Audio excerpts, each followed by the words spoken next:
World இன்டர்நெட்ல இன்னைக்கு ரெண்டே விஷயம் தான் பேசப்பட்டுட்டு இருக்குது. ஒன், டொனால்டு ட்ரம்ப்புக்கு என்ன ஆயிடுச்சு? செத்துட்டாரா? நான் எக்ஸாகரேட் பண்ணலங்க.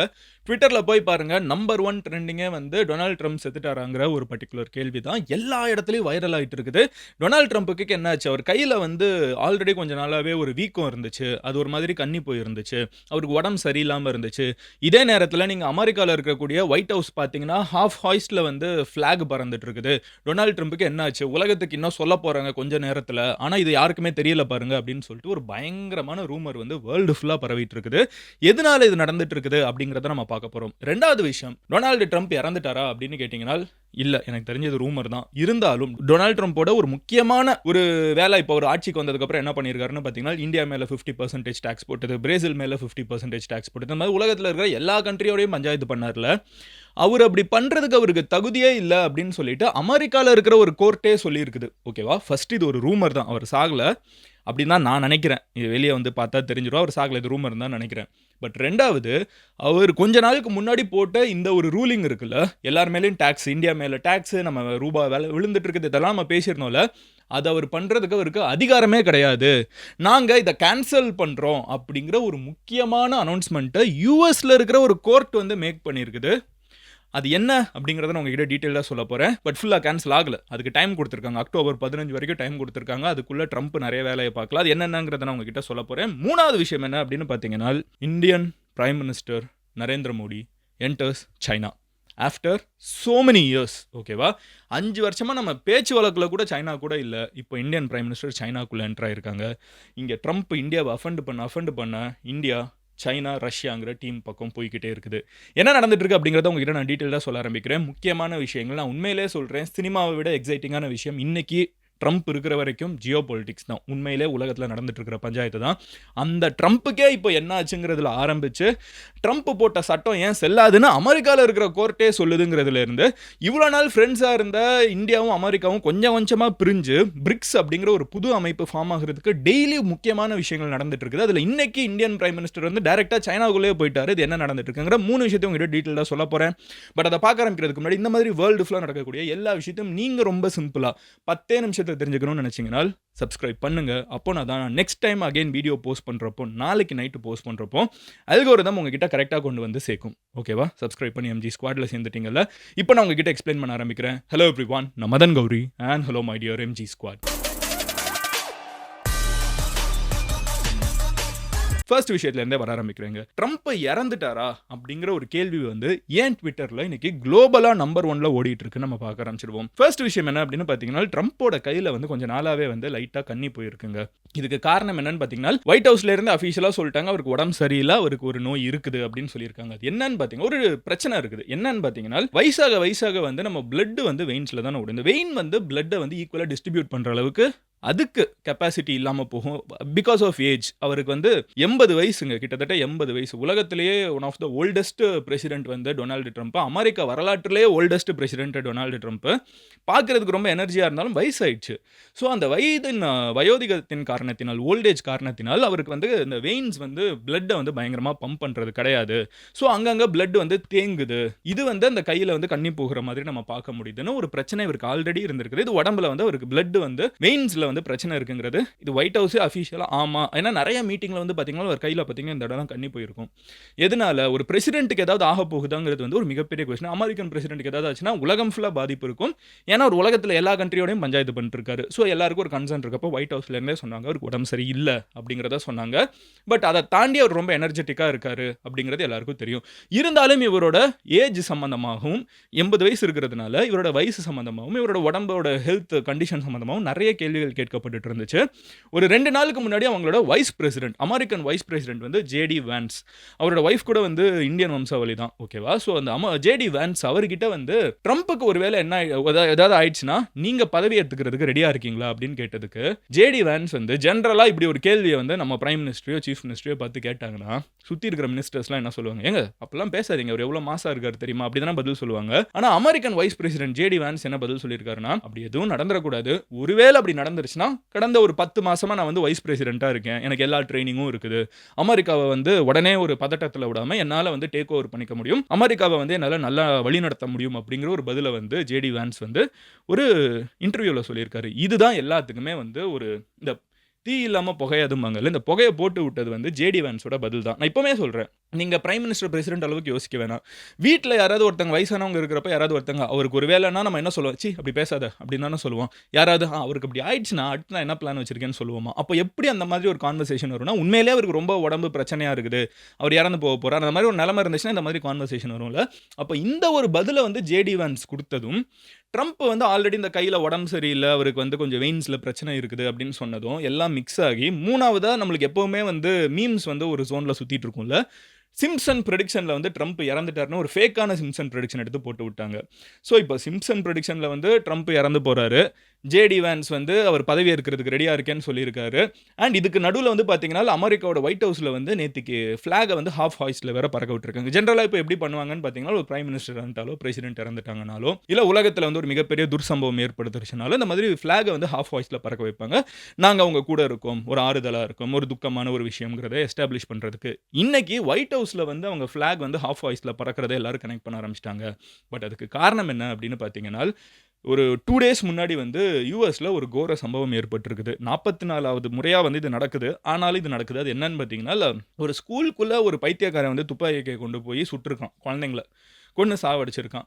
ட்ரம்ப் வந்து இது ரொம்ப தப்பான ஒரு விஷயம். இத வந்து நாங்க கண்டெம் பண்றோம். நாங்க இறந்தவங்களோட கூட இருக்கோங்கிறதுக்காக ஒரு ரெஸ்பெக்ட்ஃபுல்லா வந்து ஃபிளாக் ஹால்ஃப் வாய்ஸ்ல பறந்தத வந்து அவரே காலிங்கிற ஒரு மீம்ல வந்து போட்டுவிட்டு, இதுதான் அறிகுறின்னு சொல்லிட்டு இன்டர்நெட் ஃபுல்லா போட்டு பரவிட்டு இருக்குது. எனக்கு என்ன தோணுதுன்னா, இதெல்லாம் பரவுச்சுன்னா எல்லாருமே ஒரு சோகமா இருக்கணும்ல. ஐய்யயோ! ட்ரம்ப்க்கு என்ன ஆச்சுன்னு. பட் எல்லாரும் குதூகலமா வெடி வெடிச்சு செலிப்ரேட் பண்ற மாதிரி, ட்ரம்ப் இறந்துட்டாருன்னா நான் $5 சொல்றேன். நான் $10 தரேன் இந்த லைக் பண்றவங்களுக்கு. அந்த மாதிரி பேசிட்டு இருக்காங்க. ஒரு மனுஷன் வாழ்றப்போ வந்து எப்படினாலும் வாழலாம். பட் இறந்ததுக்கு அப்புறம் எல்லாருமே வந்து ஒரு துக்கத்த அனுசரிக்கணும்னு எப்பவுமே அந்த மாதிரியே ஒரு வாழ்க்கையா இருக்கணும்னு சொல்லுவாங்க. பட் ட்ரம்ப்க்கு ஏதாவது ஆயிடுச்சுன்னா, இங்க எல்லாரும் செலிப்ரேட் பண்ற மாதிரி ஏன்னா இந்தியா மட்டும் இல்லங்க. உலகத்துல இருக்கிற எல்லா கண்ட்ரி மேலயும் டாக்ஸ், எல்லார் கூடயும் பஞ்சாயத்து. நாட்டுக்குள்ள இருக்கிறவங்களோட பஞ்சாயத்து, ரூல்ஸ மீறி செயல்படுறது, நான் டிக்டேட்டரா இல்லன்னு சோகமா சொல்றதுன்னு சொல்லிட்டு எல்லா வேலையும் பார்த்தது வந்து இதெல்லாம் நடந்துட்டு இருக்குது. அண்ட் ட்ரம்ப் உயிரோட தான் இருக்காரு. எனக்கு தெரிஞ்சு 99.9% ட்ரம்ப் உயிரோட தான் இருக்காரு. அவருக்கு இதெல்லாம் தெரிய வர்றப்போ, என்னடா நம்ம இறந்தா இப்படி தான் செலிப்ரேட் பண்ணுவாங்களா? ஏதோ ஒரு படத்துல பிரகாஷ் ராஜ் வந்து இறந்த பொணமா இருக்கிறது எந்திரிச்சு வருவார்ல. அந்த மாதிரி வந்து ட்ரம்ப் இதெல்லாம் பார்த்துட்டு இனிமே பெட்டரா கொஞ்சம் பிஹேவ் பண்ணா நல்லாருக்கும். எனிவே இதுதான் ஒரு விஷயம், முக்கியமான விஷயம். ட்ரம்போட மரணம் சம்பந்தமா இன்டர்நெட்ல சுத்திட்டு இருக்கிற ரூமருக்கு. 2வது விஷயம் என்ன அப்படின்னு பார்த்தீங்கன்னா, ட்ரம்போட டாரிஃப். அதாவது இந்தியா மேல இந்த 50% டாக்ஸ் போட்டது இது எல்லாத்துக்கும் காரணம். இங்க இருக்கிற திருப்பூர்காரனுக்கு ட்ரம்ப் இறந்துட்டாருன்னு சொன்னா, என்ன எவ்வளோ ஜாலியா இருப்பான். அப்பாடா! நம்மளோட வாழ்க்கைய காப்பாத்திக்கலாம். நம்ம மறுபடியும் ஃபேக்டரியில வேலை கிடைக்கும். அந்த அளவுக்கு யோசிப்பாங்கல்ல. இது திருப்பூர்ல மட்டும் இல்ல. சூரட்ல, ஜப்பான்ல, ஜெர்மனில, ஸ்விட்சர்லாந்து மேலலாம் 49% டாக்ஸ். ஸ்விட்சர்லாந்துல என்ன பண்ணாங்கன்னே தெரியல. அவங்க மேல 49% டாக்ஸ். பிரேசில் மேல 50% டாக்ஸ். பாகிஸ்தான தவிர உலகத்துல இருக்கிற எல்லா கண்ட்ரி மேலயும் கண்ட மணிக்கு டாக்ஸ் போட்டு வச்சுட்டு இருக்காரு ட்ரம்ப். இப்போ இந்த டாக்ஸ் எல்லாம் வந்து ஆனா போடுறதுக்கு முதல்ல உனக்கு உரிமை இருக்கா அப்படின்னு சொல்லிட்டு ஒருத்தங்க வந்து கேஸ் போட்டிருக்காங்க. ஓகேவா? ட்ரம்ப் வந்து இப்படிலாம் ஒரு பிரசிடென்ட் வந்து இஷ்டத்துக்கு நினைச்சாருன்னா இன்னைக்கு காலையில எந்திரிச்ச உடனே ஓ இந்தியா மேலயா? என்னது?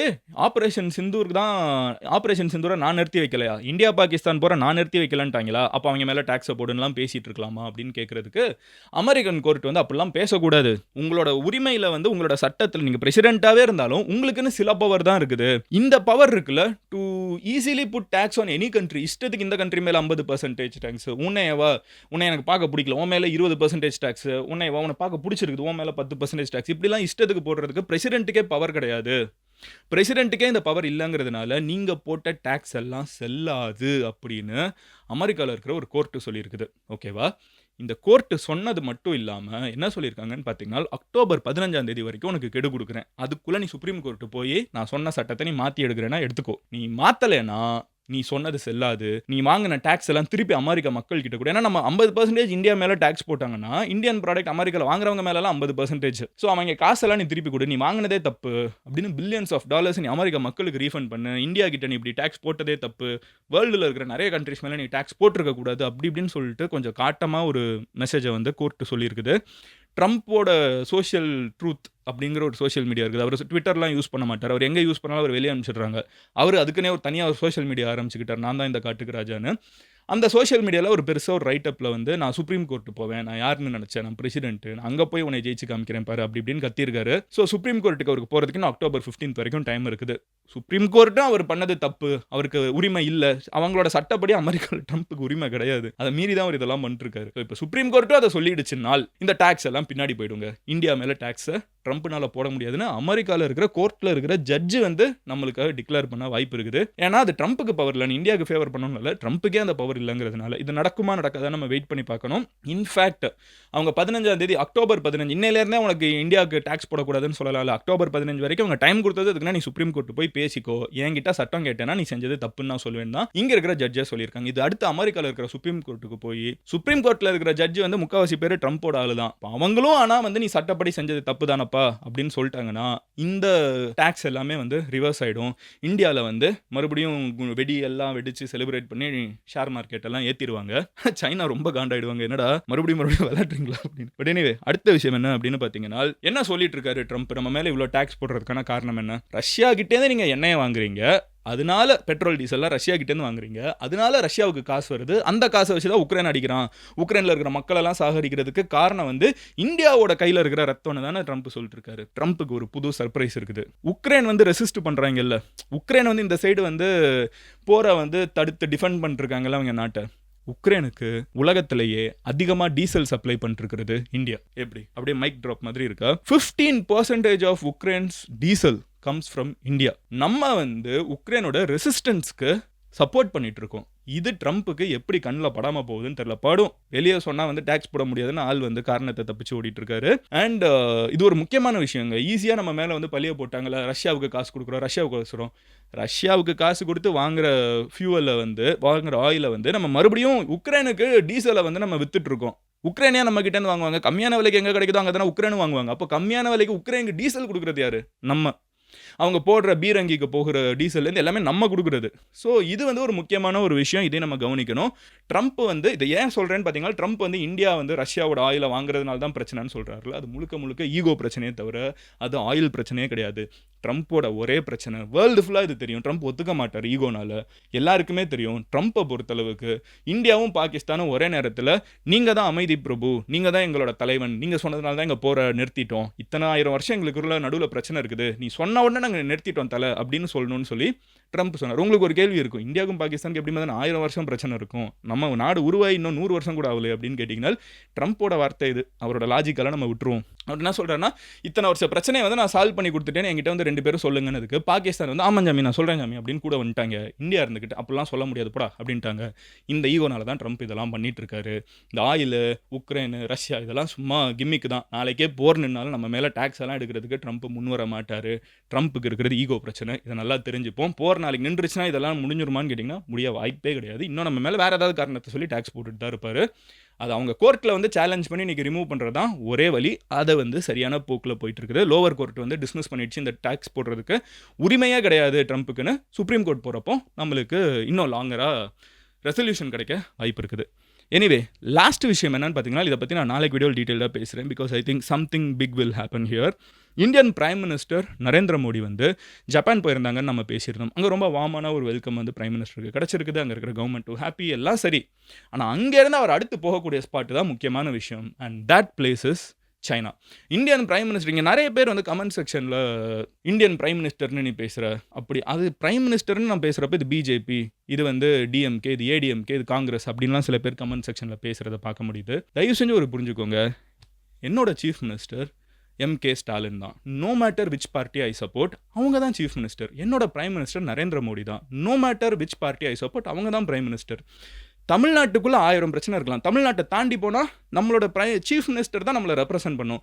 இந்தியாவுக்குள்ள 1000 பிரச்சனை இருக்கலாம், இந்தியாவை தாண்டி போயிட்டால் நம்மளோட பிரைம் மினிஸ்டர் தான் நம்மளை ரெப்ரசென்ட் பண்ணும். அதை கட்சிக்குள்ளே சுருக்கிறதுங்கிறது வந்து முட்டாள்தனம், அறிவில்லாத தனம், அண்ட் கொஞ்சம் கூட வந்து பாலிடிக்ஸை பற்றி தெரியாத ஒரு புத்தி. அதுக்குள்ளே போய் இங்கே சில பேர் ட்ராப் ஆகிறத பார்க்க முடியுது. அந்த மாதிரி இடத்துல தட்டி விட்டு போயிடலாம். பட் எனிவே நான் இங்கே அடுத்து சொல்கிறேன். இந்தியன் பிரைம் மினிஸ்டர் வந்து சைனாவுக்கு போகிறாரு, which means India is having good communication with China. இத்தனை வருஷமாக நம்மளுக்கு இல்லை, அதுதான் இங்கே மேட்ரு. அங்கே போகிறதுல வந்து SCO அப்படிங்கிற ஒரு மீட்டுக்கு போகிறாங்க, ஷாங்காய் கோஆப்ரேஷன் ஆர்கனைசேஷன் நினைக்கிறேன். இந்த மீட்டிங் அப்போ prime minister Modi, president Xi Jinping சைனாவோட president and Russian president Vladimir Putin 3 பேரும் மீட் பண்ண போகிறாங்கன்னு எதிர்பார்க்கப்படுது. லிட்டரலாக ட்ரம்ப் வந்து அன்றைக்கி நாள் தூங்க மாட்டார். நாளைக்கு மீட் பண்ணாங்கன்னா 3 பேர் இங்கே மீட் பண்ணிட்டாங்கன்னா சைனா, இந்தியா, ரஷ்யா. ட்ரம்ப்புக்கு வந்து இன்றைக்கி சிம்ம சொப்பனமாக இருக்கிற 3 நாடுகள் இந்த நாடு தான். 3 பேரும் ட்ரம்ப் என்ன சொன்னாலும் உலகத்தில் இருக்கிறவங்களாம் சலாம் போட்டு காலில் வந்துடுறான். இந்த 3 நாடு வந்து ட்ரம்ப் என்ன சொன்னாலும் கேட்கவே மாட்டேங்குது.